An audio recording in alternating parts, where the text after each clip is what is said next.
With the court's ruling in Malawi having been handed down, what should the next steps be? Unfortunately, from an extradition point of view, there is a long way to go. Everyone seems to be saying that it's relatively a short process. All that has happened is a court has made a decision that they fit the requirements of the Act and can be extradited, the Malawian Extradition Act and the treaty with South Africa, and can be extradited. But that doesn't mean an extradition is going to happen. I understand they will appeal that decision.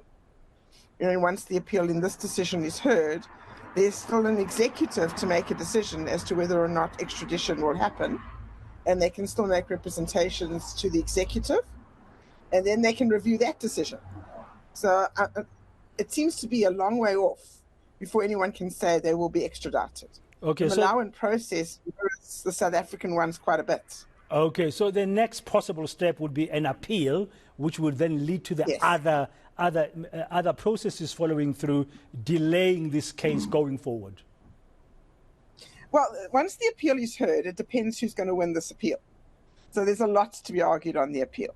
So once the appeal is heard, you can still make representations to the minister in Malawi, and the minister must then make an executive decision as to whether or not he's going to follow through and allow the extradition.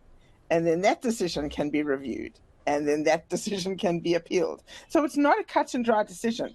That's why I know that people find it very frustrating, but extradition takes a very long time. So even when there's a treaty in place, I mean, SADC has a treaty, both Malawi and South Africa are members of the regional bloc. And what would the obligations of the countries be? It's not quite so simple. Yes, there is a treaty, and you must comply with the treaty. But then there's a court decision, and in the court, you have to prove that you've in fact complied with the treaty. In this case, you have to look at dual criminality.